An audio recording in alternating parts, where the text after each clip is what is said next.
Good morning, good evening, good afternoon to all my blessed beloveds out there in video land. You're watching Living and Thriving with Rusty, and I'm Rusty. Hi. Today we have part two with my buddy Russell Vann, and I'm super excited to continue our conversation and see where it goes, actually, because usually it just starts and then goes and explodes like the 4th of July fireworks. I love it. It's so exciting. So much fun. So Russell is popping on right now, and he's going to give us a quick reminder of who he is, what he does, and what makes him him. And then we'll just get right into it like we do every single show. You there, buddy? Oh, I'm here already? How you doing? Hi, love. I owe you a public apology. Why is that? I never got to stop by and see you in person, which I really wanted to, and I apologize for that. Well, you kind of left it up in the air, so I figured, hey, you know how life is. If it's there, it was open and it was available. If not, when it's time, it'll be. I found that the trip up was really chaotic, and last year I drove through the riots and I drove through Corona, which was pretty ballsy for a girl. And there was a lot of driving room and a lot of flexibility. This year, it seemed like everybody was on the road. I literally saw 9 deaths. I saw 9 dead bodies. Oh, wow. And it just was really heartbreaking to me that people can't slow down and they can't pay attention. They have to be so aggressive that they end up smashing their car against the walls. It was a pretty intense trip.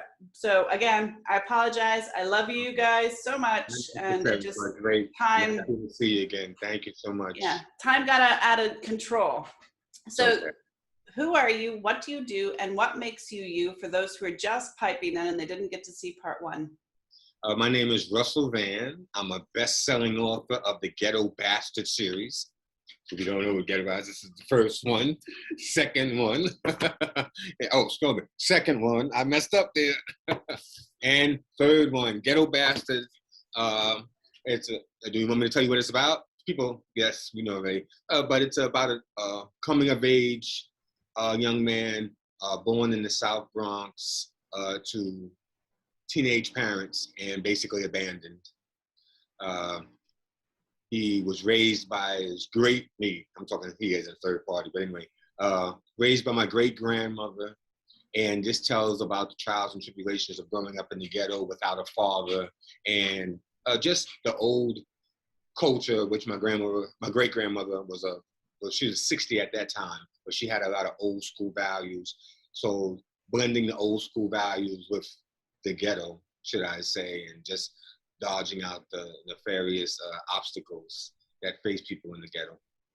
So I know that we have a lot to talk about, and you and I could probably talk for years. And I'm very grateful for that, because it's rare when I find somebody that is on the same page. Thank you. But I wanted to delve in a little bit about trauma and the response to trauma, because as you tell your story and you tell the story of other people around you, there was a lot of trauma in that. And at that time period, you're still very young, don't take that personally, but we didn't have the tools and resources and ability to really look at traumatic experience and cope with it in a positive way. So what were your thoughts then versus now in coping with trauma? Well, when you're rich, excuse me, and you cope with trauma, you get to go to these professionals. When you're poor, you got to deal with it. And I think sometimes it's good, especially if you have a spouse, because I don't want to get biblical, but like they say, the Bible says 2 is always better than 1. So it's always great to have someone to bounce your thoughts off with, because when you're a damaged person, I'm going to say that for myself as a damaged person, my thoughts are not as pure as someone who's not damaged, someone who has been raised by a mother and father, someone who has that love and security, that structure, that inner security. So it's important to have someone to bounce your thoughts off of to say, hey, wait a minute, maybe you want to think about this in a different way. Maybe you want to think about it in another way. So and I think that's because of my trauma, because of the things that's happened to me.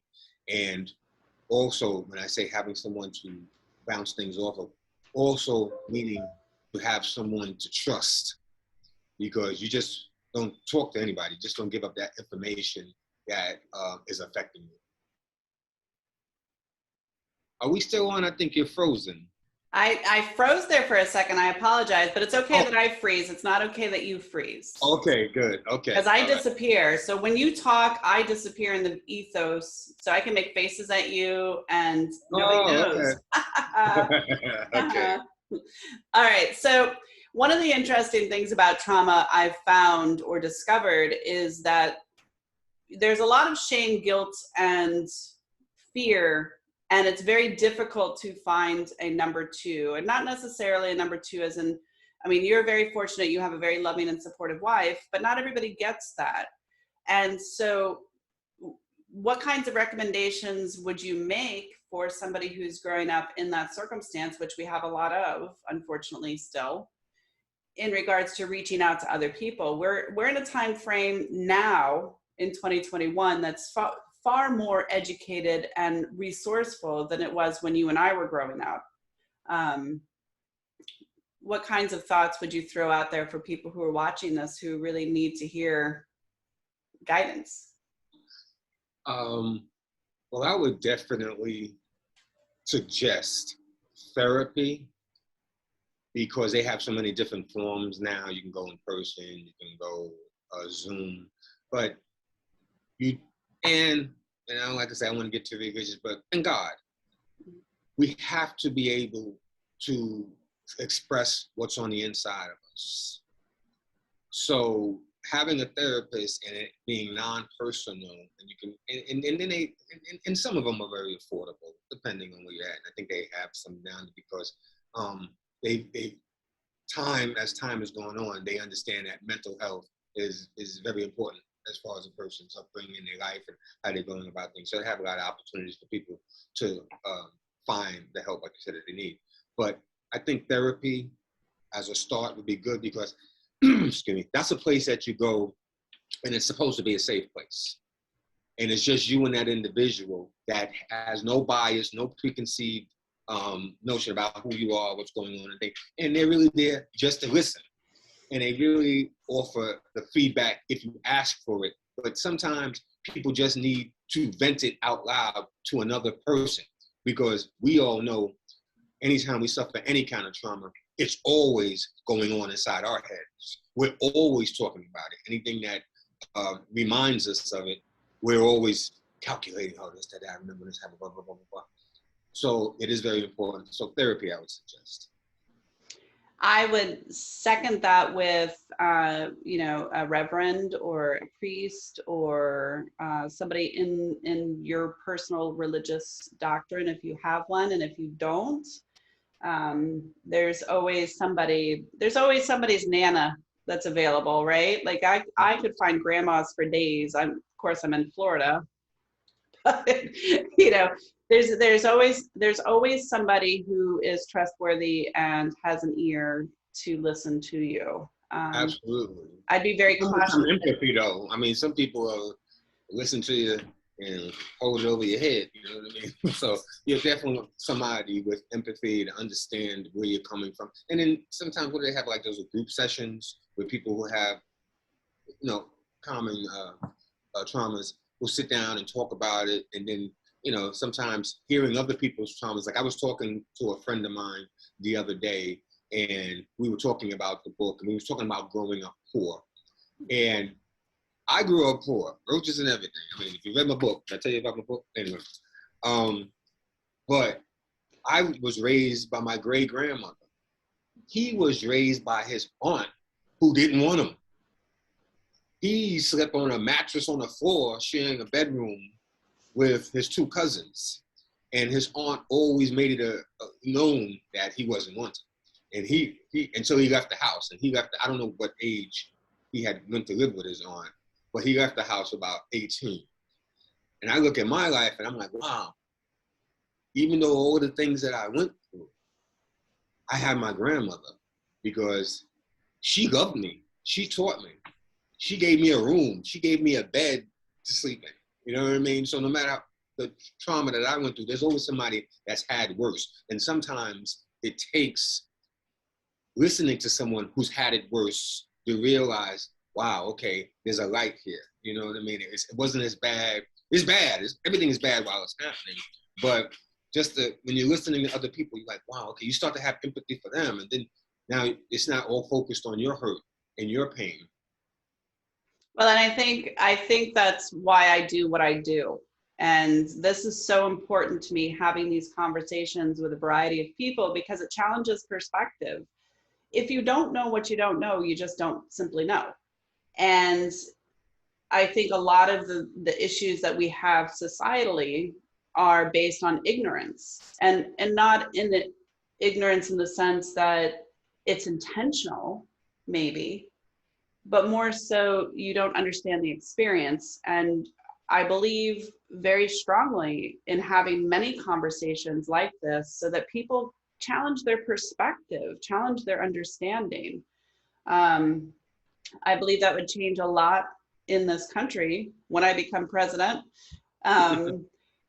in regards to racism and all the isms that we are boiling over with. And if you have perspective, it's the people who don't have perspective, and then there's a pocket of those who choose not to have perspective that continue this cycle of poverty and all of the other icky stuff that can go with that. Something you said, it's funny, I was speaking about this today. You know, we talking about racism and different things like that. You know, a lot of things are promoted by, I'm going to say, the media. Now, I'm an independent. I'm not a Republican or a Democrat. Yeah, I just deal with facts. I listen to all three stations. I listen to all different kind of alternative information because I need to make up my mind. So I'm going to speak about president, because you said, oh, we'll talk about president. I'm going to talk about Donald Trump for half a second, okay? Not to give him anything. Donald Trump, what he actually did to me was expose the media to show us that, you know, you only get what they want you to hear. Because something I knew about Donald Trump years ago that nobody knew about, and for someone to call him a racist made me say, wait a minute, am I hearing the right things? And I heard this and I needed to look it up to make sure, like, wait a minute, is this, you know, that BS they put over the radio? But somebody asked me who bankrolled Jesse Jackson's 2 presidential ones.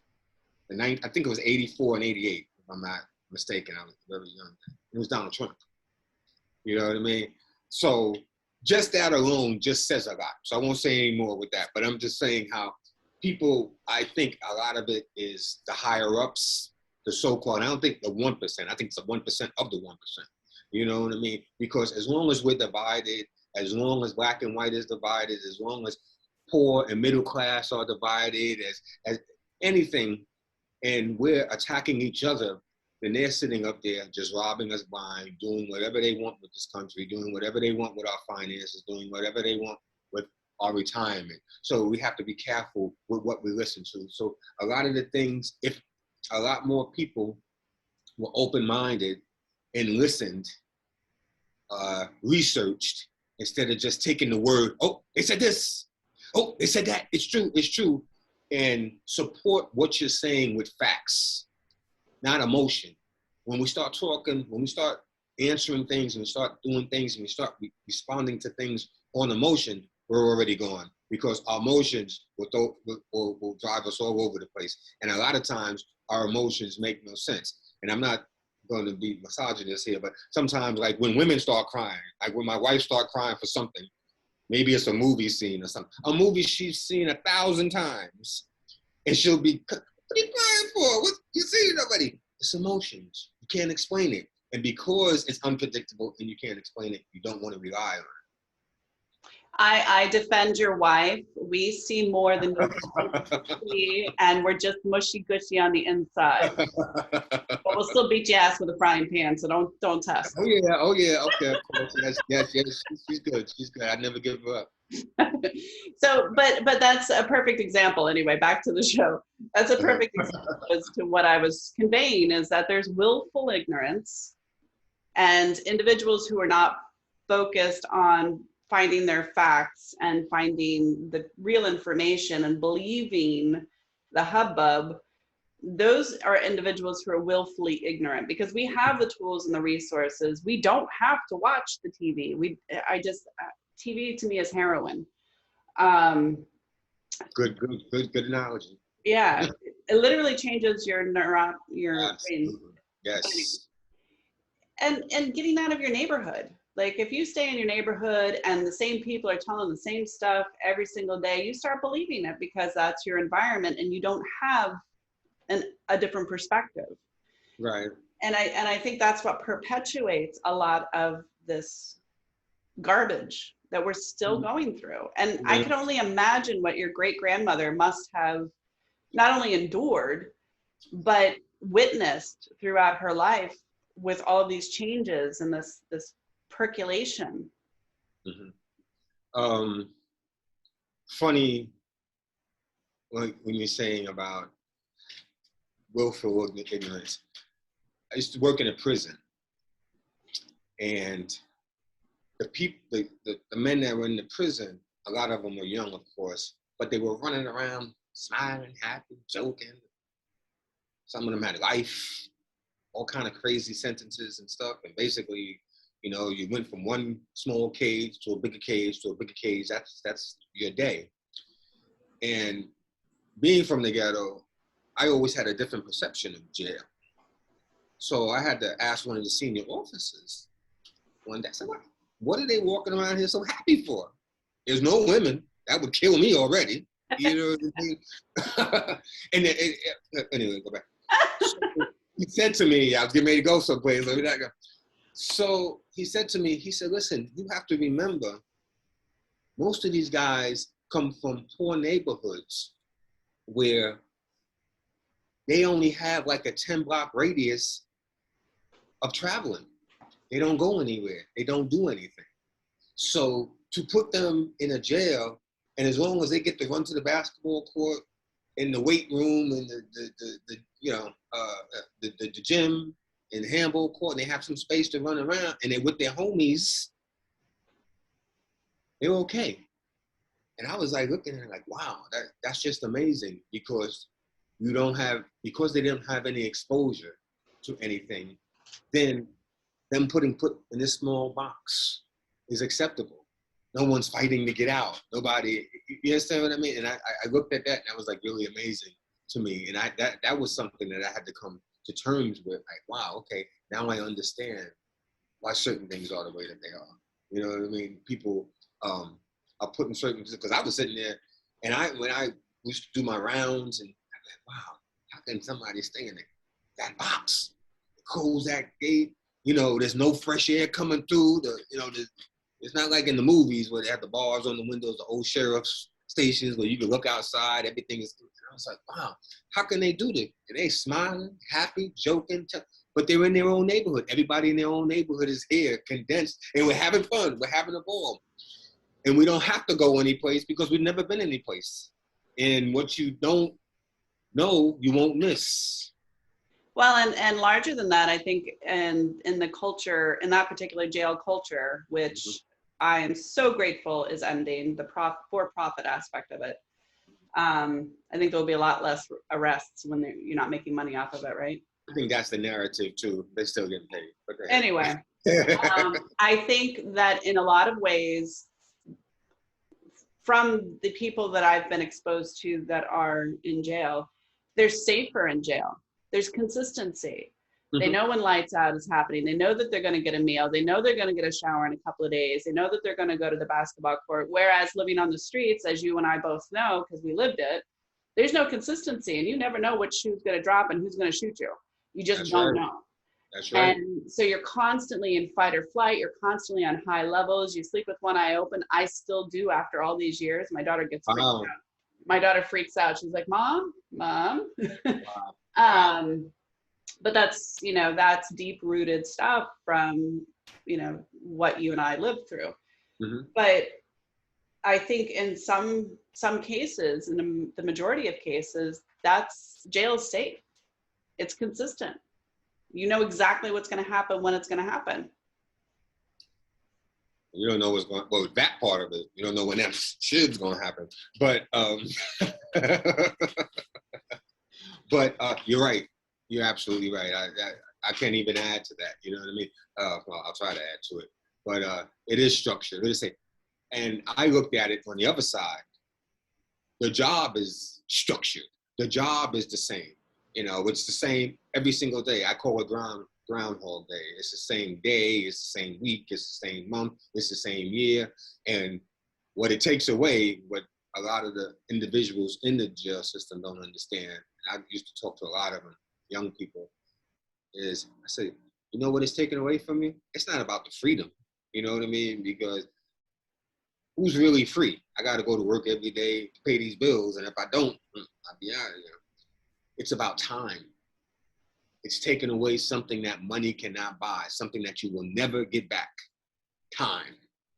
And when some of them start to think about that, yeah, wow, because what can you do in time? You can do a whole lot of things.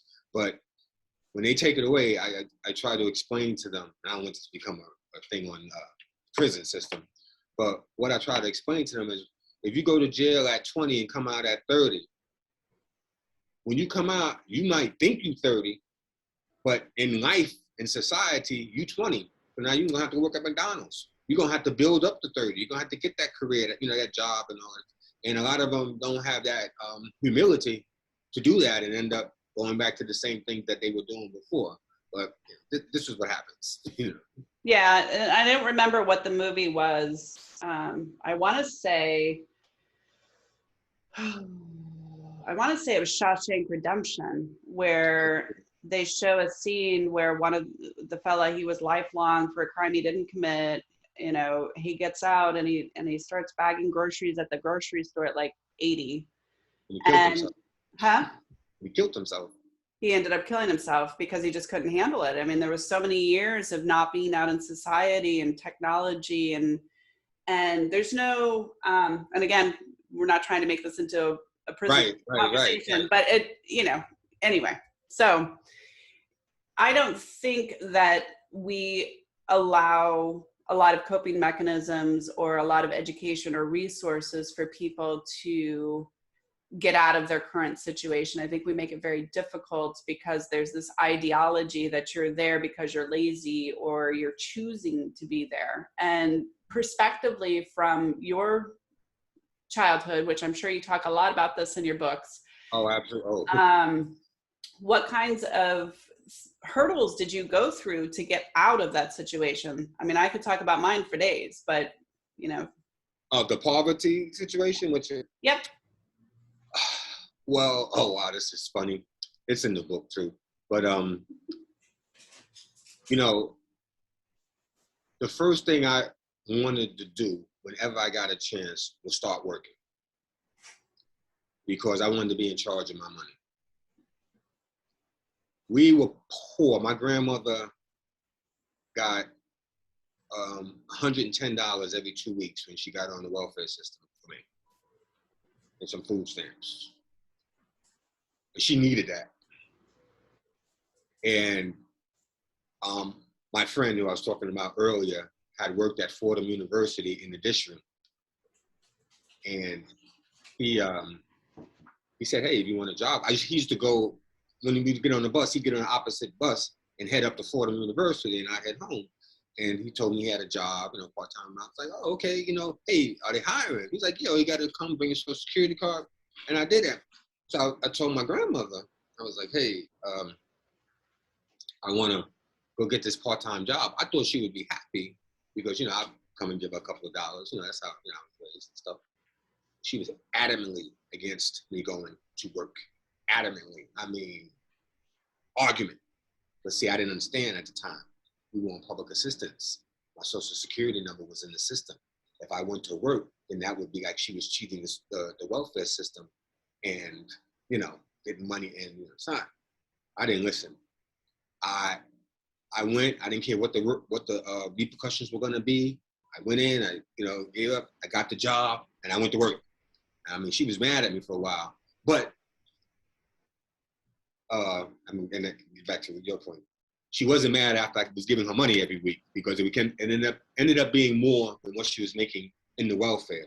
But I was tired of being poor, and I knew I wasn't making a lot of money at the time. I was making $3.35 an hour, but I was working the summers. I was working after school, whatever I needed to do. And then when that job, I went on to another job, and I always wanted to work because growing up, and my trauma was being with my great grandma because we were poor and everybody else was living their life. You see your grandparents here and there, and everybody's driving nice cars and wearing nice clothes and, you know, happy and going on vacations and doing things like that.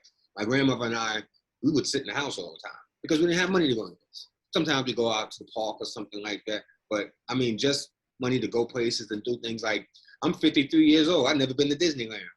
You know what I'm saying? But on a good part of that, my children and my grandchildren, they've been several times. You know what I mean? So it's amounted to something. But I had to go to work. I had to be independent.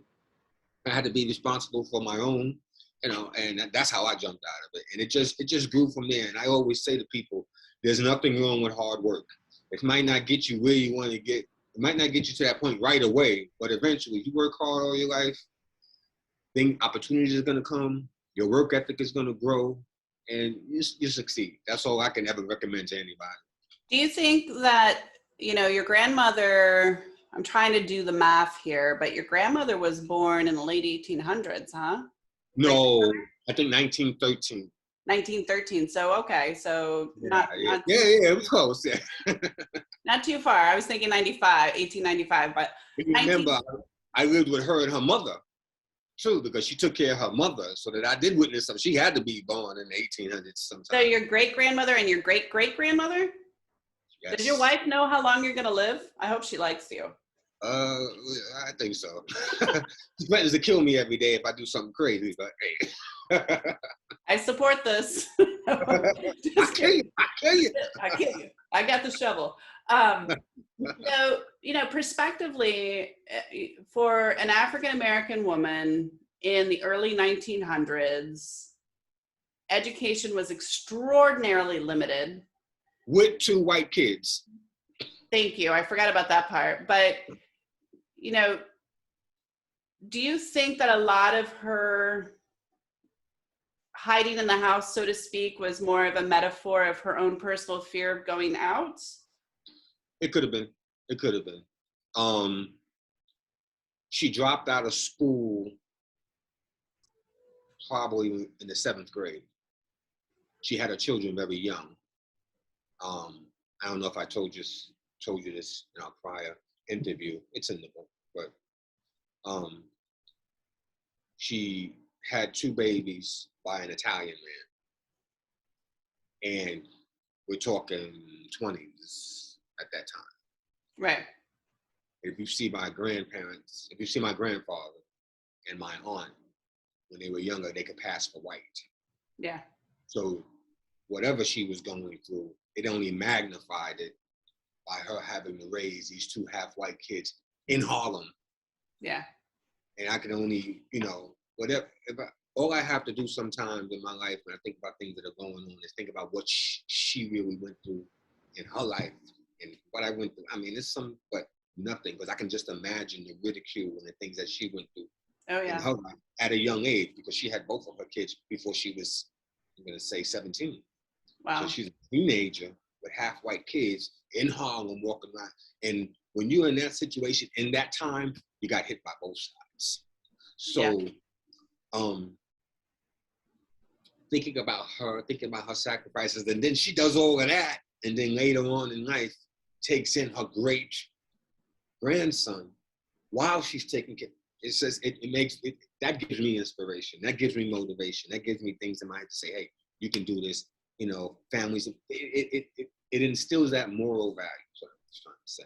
And it also just shows like, wow, you know, she was determined. And then again, it could have all just been fate. You know what I mean? Because sometimes things happen, you know, it's in the big picture. We can't see it because life is the big picture and it's still being painted. You know what I mean? But sometimes things are supposed to be happening, meant to be. I love it. And I'm so impressed with your great grandmother for, enduring quite a bit. There had to have been a lot of struggles. Harlem at the time wasn't so, um, Incumbents, right, inclusive, right? right. And so, she had to love her kids a lot to endure what she went through. So, you know, good on And her. a single mother, did I tell you Huh? that? And a single mother, so she was alone. Like she was Yeah, doing it. you mentioned that last time, and it just breaks my heart that, but you have to be a really strong person to endure that kind of challenge, especially at that time. But she passed that on. Mm-hmm. The I strength. understand that now. The strength. Yeah. She shows you how to be strong. Yeah. And I'm not And gonna go down. obviously it worked because you were able to get yourself out of the situation just enough where your children don't have the same kind of repercussions of generational Absolutely. repetition. You hit it right on the dot. Absolutely. And that's where you and I think, bond the best, is because I got myself out of the situation so my daughter doesn't have that either. We actually went to visit Penn State. Okay. And so she's really gearing towards the Penn State. It's a beautiful campus. 22 up there, right? Yeah, it was way up north. Right. But I want you to show us your books again, because believe it or not, our sand is almost out. Can you believe that? This is Ghetto Bastard 1. This is the original. This is where it all starts, and it's a page turner. Once you read the first 2 pages, you won't be able to put it down. Then I have Ghetto Bastard 2. Oh, it's beautiful, because remember I told you before, it's a love story too. It speaks about my wife and our love story. And yesterday was our anniversary, 38 years. And happy anniversary. That's thank awesome. you. And then Ghetto Bastard 3, Life After Death. Remember I said before, you're gonna have to read the book to find out what life after death is. I know. I'm excited. I'm really excited about the whole series. And you're coming up with a 4. Yes, the American Dream. Plus you have your own publishing company. Yes, Russell Dynasty, LLC. And you can go to RussellDynastyLLC.com. You can go to GhettoBastard.com for all the information. It has a video of a lady reading the first chapter. Let me see. Yeah, it has a lady reading the first chapter. So if you really want to get into the book and see, hey, I don't know if I want to buy it. No, not you, but I'll give it to you. But if people want to say, hey, let me see what the book's about, go on GhettoBastard.com. Click on that. It's a box. It's a TV with the that little arrow that shows us the video, and the lady's gonna read the first chapter, and she does a great job. And the funny thing is, she's white, so she's reading it as me talking. Oh, and it's boy, you just like to throw all kinds of plot twists on your viewers. Ooh. And you can pick up the book on Amazon. Russell Vann, bestseller. To come up, it's on there. It has it on there. It should come right up on you. And hey. So what's next for you, my friend? What aside from 4, what is next for you? Because you have you really have something here that is so valuable. I can't even tell you. We're in the process now of doing a screenplay. We have our books down there in Atlanta, and we have some people working on it right now. And with writers, our minds are always ahead of the book that we're writing or the book that we didn't write. So I'm already, I want to write, after I write The American Dream, I want to write What If. That'll be my 5th book. And that'll be all the books combined if I made different decisions. If I was one of the people that ended up in jail and things like that. It'd be kind of a novel story. I'm going to say it'll be my first novel, because it's kind of going to be made up according to the book, but everything opposite. And the last one's going to be called Godly Man. Godly Man. Oh, I thought you said Garden Man. I was like, nope. Green Thumb. Yeah, Green Thumb. We got a whole nother show on that one. Godly Man. Godly Man will be my last book. And it's just gonna, and I should be a lot older than, but it's just gonna incorporate the inner spirit. We're gonna put aside all religions, because not to get a religion, I'm not gonna make this a religious program either.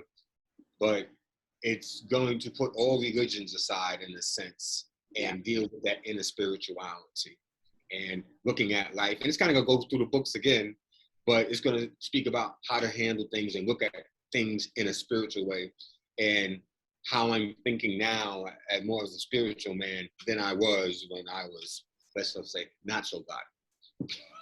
Well, I think that we go through life, and if we consider each lesson that we've learned and each experience that we've experienced, they're paving the path to the grand finale, which is being a far more spiritually driven person than an action driven person, meaning we're not trying to survive anymore.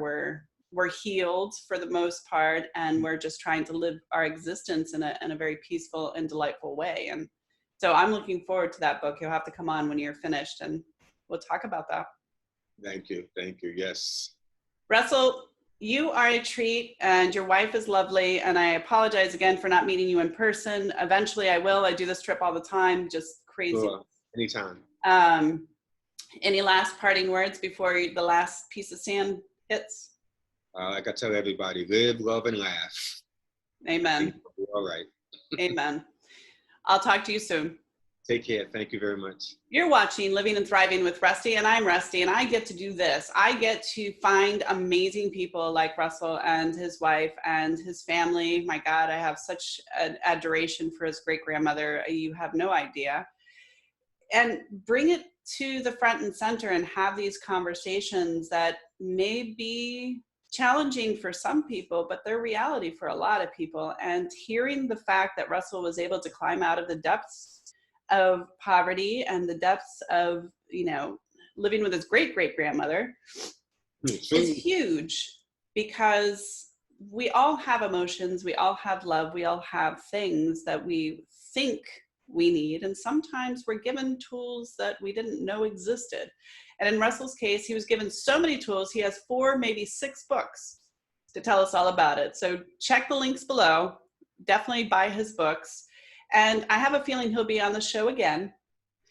So until next time, know that you loved, know that you're beautiful, do something kind for somebody, and slow the down. You don't need to be driving like you're Aquaman. I'm telling you, you're not going to survive the barriers when you crash into it at 95 miles an hour. And I am super speedy, but I'm also aware of other people. And you know what? I don't want to die because you're stupid, period. Yep. I've lived this long. So go hug your kids, go hug your lover, go pet your dog, go for a walk, do something nice. It's beautiful out. Until next time.